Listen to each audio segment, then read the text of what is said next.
Om Swastiastu, perkenalkan nama saya Iwayan Firanta Windra Pratama dan dari NIM Train 070. Kali ini kami dari SGDB 10 akan mempresentasikan mengenai imun trombositopenia purpura atau ITP. Yang dimana ini merupakan student project pada blok hematologi sistem and disorder and clinical oncology. Berikut adalah anggota dari kelompok anggota SGDB 10. Baik, di sini perkenalkan nama saya Ida Yudhirjanuswari dengan 3 digit NIM adalah 044.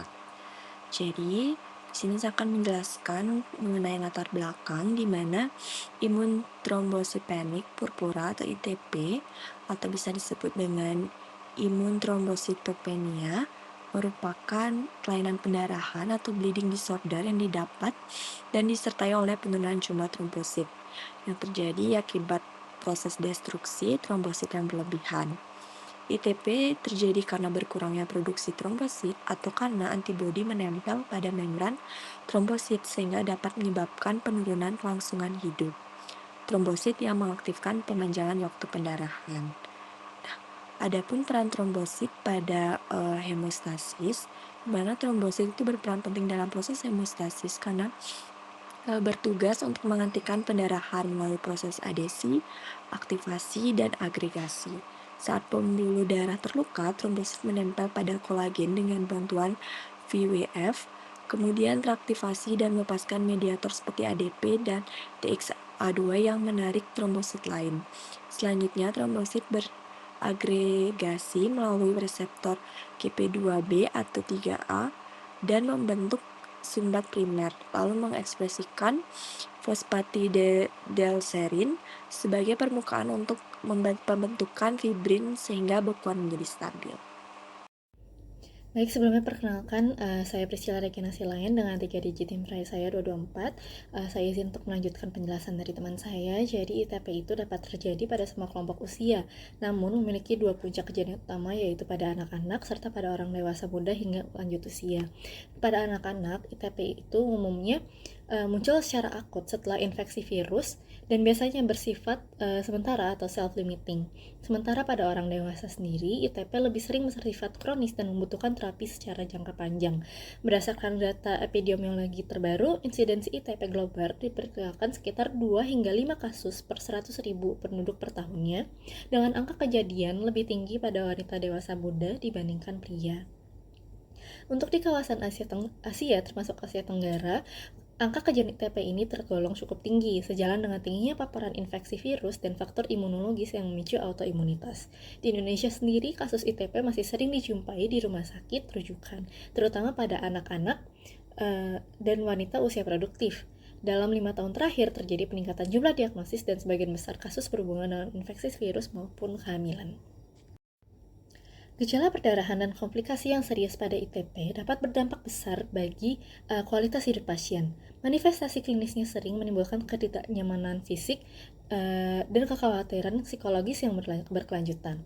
Risiko pendarahan berat, terutama perdarahan di otak, yang jarang namun bisa berakibat fatal, seringkali meningkatkan kecemasan pasien dan membatasi aktivitas sosial maupun produktivitas mereka.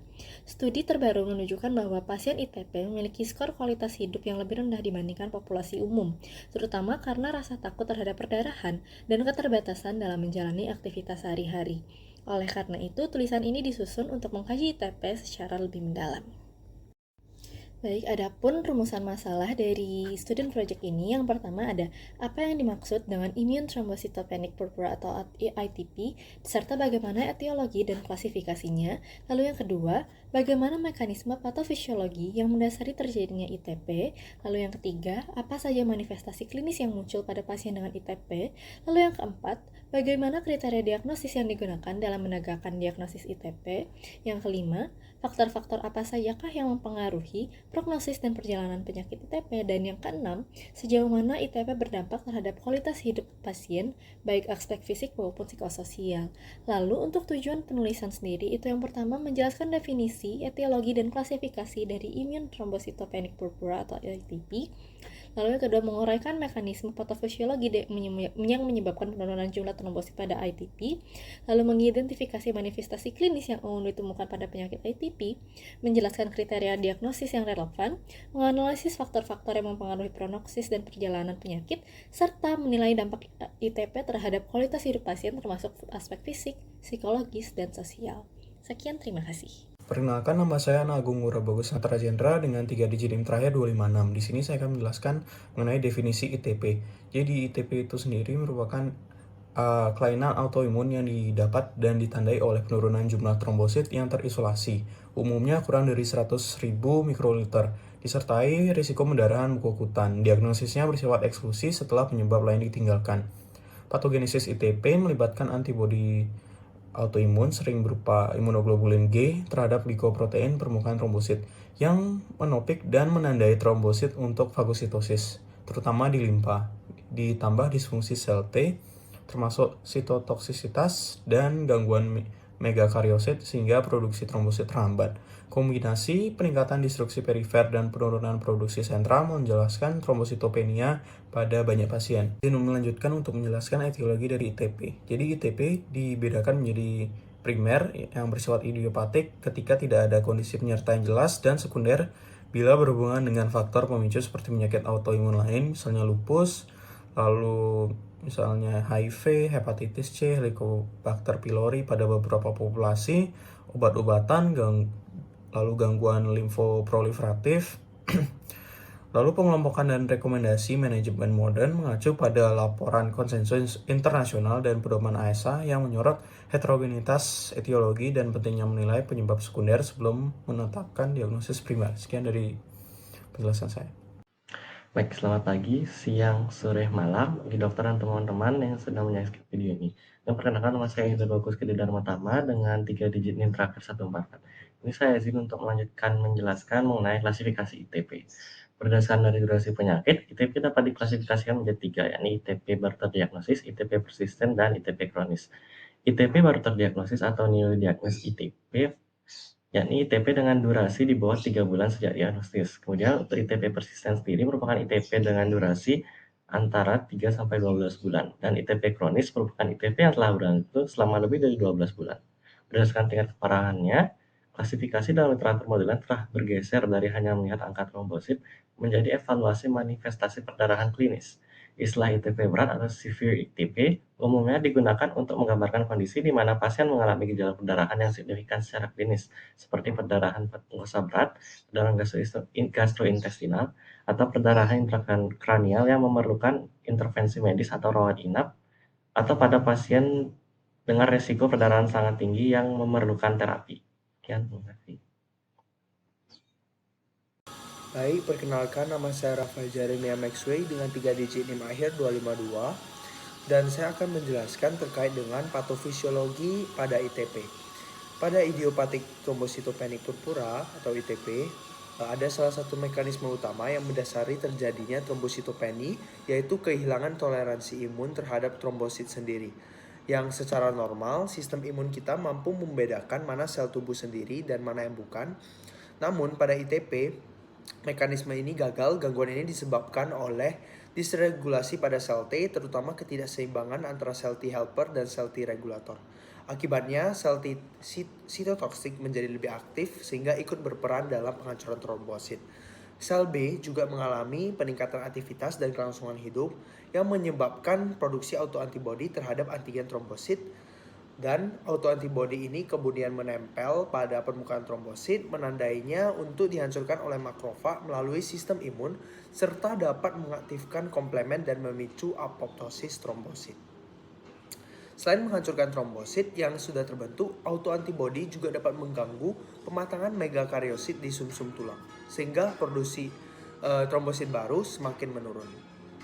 Untuk peningkatan penghancuran trombosit dan perifer, jadi itu adalah mekanisme 2 pada patofisiologi ITP, yaitu peningkatan penghancuran trombosit di perifer yang terutama dimediasi oleh autoantibodi IgG terhadap glikoprotein di permukaan trombosit. Lalu autoantibodi ini menempel pada trombosit dan kemudian dikenali oleh reseptor Fc gamma pada makrofag limpa. Proses ini disebut Fc dependent clearance yang berakhir dengan fagositosis trombosit di limpa. Selain itu, terdapat mekanisme lain yang tidak bergantung pada reseptor FC, yaitu FC independent clearance, yaitu mekanisme yang terutama pada autoantibody terhadap GP1B yang menyebabkan hilangnya gugus sialic acid atau desialisasi di permukaan trombosit.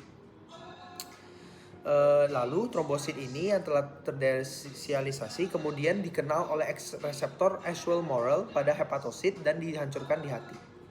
Sekian dari patofisiologi pada ITP, bisa dilanjutkan di 2.2.3. Terima kasih. Baik, izin untuk melanjutkan. Sebelumnya, perkenalkan nama saya Fadila Fasa dengan 3 digit NIM terakhir 020. Di sini saya akan melanjutkan mengenai patofisiologi dari ITP. Pada pasien dengan ITP, penurunan jumlah trombosit tidak hanya disebabkan oleh peningkatan destruksi di perifer, tetapi juga akibat gangguan produksi di sumsum tulang. Proses pembentukan trombosit terganggu karena adanya autoantibodi yang menyerang glikoprotein pada permukaan trombosit dan megakariosit. Hal ini menyebabkan gangguan maturasi dan diferensiasi megakariosit sehingga sel tersebut tampak abnormal dan tidak mampu melepaskan trombosit ke sirkulasi. Selain itu, sel T sitotoksik atau CD8 yang terlalu aktif dapat melisiskan megakariosit, sedangkan peningkatan sitokin proinflamasi seperti interferon gamma, TNF-alfa, dan interleukin 17 menghambat proliferasi dan pematangan megakariosit. Disfungsi trombopoietin juga berperan penting. Meskipun kadar trombosit rendah, seharusnya meningkatkan produksi trombopoietin. Pada ITP, kadar trombopoietin justru rendah karena kompleks TPO reseptor MPL ikut dihancurkan oleh sistem retikuloendotelial. Selain itu, gangguan jalur JAK2 atau STAT3 membuat megakariosit kurang responsif terhadap stimulasi TPO. Kombinasi antara destruksi trombosit yang meningkat dan produksi yang menghambat inilah yang menyebabkan trombositopeni menetap pada ITP. Penyakit ITP juga bersifat heterogen, artinya setiap pasien dapat menunjukkan tingkat keparahan dan respons terapi yang berbeda. Penurunan fungsi sel T regulator dan peningkatan aktivitas T helper 17 serta TFH menyebabkan peningkatan sitokin proinflamasi yang memperkuat pembentukan antibodi terhadap trombosit. Faktor genetik seperti variasi pada gen CTLA4, PD1, L10, dan TNF-alfa, serta perubahan epigenetik juga berkontribusi pada bentuk kronis dan resistensi terapi. Selain itu, infeksi seperti H. pylori, hepatitis C, HIV, serta disbiosis mikrobiota usus dapat memperparah aktivitas sel imun. Sekian dari saya, terima kasih. Perkenalkan, saya Fania dengan 3 digit NIM 193. Di sini saya izin melanjutkan penjelasan mengenai manifestasi klinis dari ITP. Yang pertama itu perdarahan mukokutan dan mukosa pada kulit. Itu biasa terjadi petikhe dan purpura yang tidak memudar saat ditekan akibat trombositopenia dan disfungsi dari trombosit. Kemudian pada mukosa juga sering terjadi epistaksis, pendarahan gusi, di mana itu terjadi karena platelet plaque tidak terbentuk secara cepat. Kemudian bisa juga terjadi menorragia, yaitu perdarahan menstruasi yang lebih berat. Kemudian pada kondisi komplikasi ini jarang terjadi tapi bisa serius, itu adalah perdarahan intrakranial atau gastrointestinal. Kemudian yang kedua itu bisa terjadi memar dan ruang petikhe, di mana memar spontan atau petikhe luas itu bisa terjadi akibat destruksi trombosit oleh antibodi, di mana ketika kita diberikan trauma ringan itu sudah dapat menyebabkan perdarahan di kulit. Kemudian yang ketiga itu bisa terjadi kelelahan, ini umum terjadi biasanya ringan sampai sedang. Kemudian yang keempat, temuan fisik lainnya di mana umumnya tanda vitalnya itu normal, tanda bahayanya itu bisa terjadi takikardia atau hipotensi, kemudian bisa terjadi defisit neurologis pada kondisi ICH. Kemudian hepatosplenomegali itu jarang, umumnya pada ITP sekunder, dan perdarahan konjungtiva atau retina itu juga sangat jarang. Baik, sebelumnya perkenalkan nama saya Meldi dengan 3 digit terakhir 116. Izin untuk menjelaskan terkait kriteria diagnosis dari ITP. Jadi ITP merupakan diagnosis by exclusion, yang artinya diagnosis ini ditegakkan oleh semua penyebab lain dari trombositopenia berhasil disingkirkan. Hingga saat ini belum ada satupun uji diagnostik yang memiliki sensitivitas dan juga spesifitas yang tinggi, sehingga penegakan diagnosis ITP biasanya didasarkan oleh kombinasi temuan klinis, hasil laboratorium, serta eksklusi kondisi lain. Jadi untuk kriteria diagnosis yang pertama itu berdasarkan trombositopenia terisolasi yang yaitu jumlah trombositnya kurang dari 100 kali 10 pangkat 9 per liter tanpa disertai kelainan signifikan pada sel darah merah maupun sel darah putih. Kemudian yang kedua itu berdasarkan anamnesis dan juga pemeriksaan fisik, di mana untuk anamnesis tujuannya adalah untuk mengevaluasi kemungkinan penyebab sekunder, sedangkan untuk pemeriksaan fisik itu penting untuk menilai ada tidaknya hepatosplenomegali, limfadenopati atau tanda-tanda perdarahan berat. Karena apabila ditemukan seperti hepatosplenomegali atau limfadenopati, maka hal ini biasanya tidak merujuk pada diagnosis ITP, melainkan ke penyebab lain seperti leukemia atau limfoma. Kemudian yang ketiga ada pemeriksaan penunjang seperti complete blood count, kemudian pemeriksaan fungsi hati dan juga ginjal, pemeriksaan serologi HIV/HCV, serta pemeriksaan antibodi antinuklear apabila dicurigai penyakit autoimun yang dimana tujuannya untuk mengecualikan penyebab trombositopenia sekunder. Kemudian yang keempat itulah pemeriksaan sumsum tulang yang biasanya tidak rutin dilakukan tapi dapat dipertimbangkan pada pasien usia lanjut pada kasus dengan temuan sel abnormal di darah tepinya atau bila respon terapi tidak sesuai dengan yang diharapkan. Kemudian yang kelima adalah pemeriksaan tambahan atau biomarker, di mana pada ITP sendiri yang dapat dilakukan adalah thrombopoietin plasma atau TPO dan immature platelet fraction atau IPF %. Untuk TPO biasanya pada ITP, pasien ITP itu normal atau hanya sedikit meningkat. Sedangkan pada nilai IPF % pada pasien ITP biasanya meningkat. Mungkin sekian yang dapat saya jelaskan terkait kriteria diagnosis ITP. Terima kasih. Perkenalkan, nama saya Gujar Ratusianto dengan 3 digit belakang 094. Saya akan menjelaskan tentang pemeriksaan penunjang diagnosis pada ITP, khususnya pemeriksaan antibodi antiplatelet dan biopsi sumsum tulang. Yang pertama, pemeriksaan antibodi antiplatelet. Ini untuk mendeteksi adanya antibodi yang menyerang antigen di permukaan trombosit, terutama di glikoproteinnya yang berperan dalam proses agregasi trombosit. Ada 2 jenis pemeriksaan utama, yang direct platelet antibody test mendeteksi antibodi yang langsung menempel, dan indirect test yang mengukur kadar antibodi dalam serum pasien terhadap trombosit normal.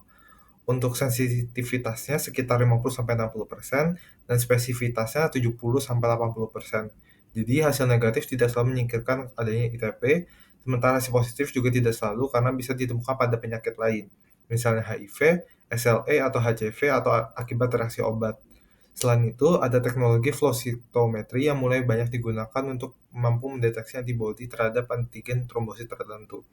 Selanjutnya, pemeriksaan aspirasi dan biopsi sumsum tulang ini tidak dilakukan secara rutin, melainkan hanya bila ada dugaan keganasan atau kegagalan sumsum tulang. Indikasinya bila ada limfadenopati atau splenomegali, ada neutropeni, leukositosis, limfositosis atipikal, serta anemia disertai nyeri tulang, demam, atau ada penurunan berat badan. Selanjutnya, ada pemeriksaan koagulasi yaitu PT dan APTT. Pemeriksaan ini dilakukan pada pasien trombositopenia sedang hingga berat, terutama bila pasien akan menjalani tindakan invasif atau memiliki perdarahan aktif, untuk menilai apakah ada gangguan pada jalur koagulasi selain penurunan trombosit. Selanjutnya, ada uji infeksi Helicobacter pylori. Ini dianjurkan pada pasien dengan nyeri epigastrium berulang atau ada gejala tukak lambung, karena infeksi ini dapat memicu atau memperberat dari adanya ITP, dan eradikasinya seringkali memperbaiki jumlah trombosit. Kemudian ada screening fungsi tiroid yang dilakukan sebelum splenektomi atau tindakan pembedahan lain untuk mendeteksi adanya hipotiroidisme atau hipertiroid yang bisa meningkatkan risiko komplikasi. Terakhir, ada pemeriksaan kadar vitamin B12 dan folat dilakukan pada pasien dengan diet ketat atau ada gangguan nutrisi atau ada kelainan darah tepi seperti neutrofil yang bersegmentasi. Sekian dari jawabannya. Baik, perkenalkan saya Daniel Martonik Wijaya dengan 3 digit terakhir 068. Saya untuk melanjutkan terkait pemeriksaan penunjang diagnosis terkait dari ITP. Yang pertama itu kita dapat menggunakan screening infeksi virus, jadi seperti virus HCV, HIV, dan juga CMV, dan juga EBV. Kemudian bagaimana mekanisme dari screening ini, yaitu destruksi trombosit autoimun dan juga supresi sumsum tulang belakang. Nah, pada pemeriksaan serologi itu direkomendasikan pada pasien dengan faktor risiko atau gejala klinis. Apa sih manfaat dari screening ini? Jadi manfaatnya adalah pengobatan penyakit dasar dapat memperbaiki trombosit tanpa terapi imunosupresif tambahan. Nah, kemudian yang kedua adalah hapusan darah tepi atau peripheral blood smear. Jadi fungsi dari pemeriksaan ini adalah yaitu menilai morfologi trombosit dan juga sel darah lain. Nah, kemudian pada ITP itu ditemukan trombosit yang cukup besar atau giant platelets, kemudian yang menandakan peningkatan produksi trombosit muda. Nah, Jadi dari pemeriksaan blood smear ini juga membantu membedakan daripada TTP, DIC, kemudian anemia aplastik, leukemia, dan juga MDS. Selanjutnya adalah pemeriksaan imunologis dan teknologi lanjutan. Nah, jadi pemeriksaan dapat dilakukan adalah sebagai flow cytometry, yaitu untuk mendeteksi antibodi spesifik terhadap GP2B atau GP3A. Kemudian ada GP1B atau GP1X, kemudian ada GP1A dan juga GP2A. Nah, jadi pada pemeriksaan imunologis ini tuh lebih sensitif dibandingkan menggunakan metode MAIPA, dan juga evaluasi kadar IgG, IgA, IgM itu dapat membantu mengidentifikasi gangguan imun primer, misalnya saja CVID. Mungkin sekian yang dapat saya sampaikan. Terima kasih. Sebelumnya, perkenalkan nama saya Virgiana Maria dengan 3 digit NIM terakhir 140. Prognosis dan kualitas hidup pasien ITP dipengaruhi oleh beberapa faktor, seperti karakteristik klinis, respon terapi, dan kondisi psikososial dari pasien. Prognosis untuk ITP bervariasi antara anak-anak dan orang dewasa. Sekitar 80-90% pasien anak pulih dari ITP akut dalam 3 hingga 6 bulan. Sisanya berkembang menjadi ITP kronis. Anak-anak dengan ITP kronis memiliki peluang 50% untuk remisi spontan, yang seringkali terjadi dalam 2 tahun pertama dan lebih sering terjadi pada anak di bawah usia 10 tahun. Di sisi lain, remisi spontan pada orang dewasa hanya terjadi pada sekitar 10% pasien dan paling sering terjadi dalam 6 bulan pertama. Sekitar 1 hingga 2/3 dari pasien yang tidak mengalami remisi spontan mencapai jumlah trombosit yang stabil dengan pengobatan lini pertama. Dampak ITP terhadap kualitas hidup pasien tergolong tinggi. Faktor-faktor yang secara signifikan memengaruhi kualitas hidup pasien meliputi adanya efek samping kortikosteroid, terutama yang memengaruhi emosi, adanya kelelahan, tidak mendapatkan terapi yang memadai, lokasi tinggal yang jauh dari layanan kesehatan, dan adanya manifestasi perdarahan. Baik, izin melanjutkan. Sebelumnya perkenalkan nama saya Merke Sabujaya dengan 3 digit NIM terakhir 166. Untuk kesimpulan dasaran, imun trombositopenia purpura atau ITP adalah kelainan autoimun yang ditandai dengan penurunan jumlah trombosit akibat gangguan regulasi imun, yang menyebabkan peningkatan destruksi dan penurunan produksi trombosit di sumsum tulang. Penyakit ini memiliki mekanisme imunopatologis yang heterogen dan mempengaruhi aspek hematologis, fisik, psikologis, dan sosial pasien, sehingga memerlukan pendekatan diagnostik dan terapeutik yang terintegrasi dan berbasis bukti. ITP tidak hanya berdampak pada kondisi medis pasien, tetapi juga menurunkan kualitas hidup mereka. Oleh karena itu, diperlukan penguatan penelitian untuk mengeksplorasi mekanisme imun dan pengembangan terapi imunomodulator yang lebih selektif dan efektif. Implementasi pemeriksaan diagnostik berbasis biomarker juga perlu ditingkatkan untuk mempercepat penegakan diagnosis. Selain itu, edukasi berkelanjutan bagi tenaga kesehatan mengenai tata laksana berbasis panduan klinis terbaru dan pendekatan psikososial terhadap pasien diharapkan dapat meningkatkan keberhasilan terapi dan hasil klinis jangka panjang. Sekian, terima kasih. Sekian presentasi yang dapat kami sampaikan. Apabila ada kesalahan kata, kami mohon maaf dan terima kasih.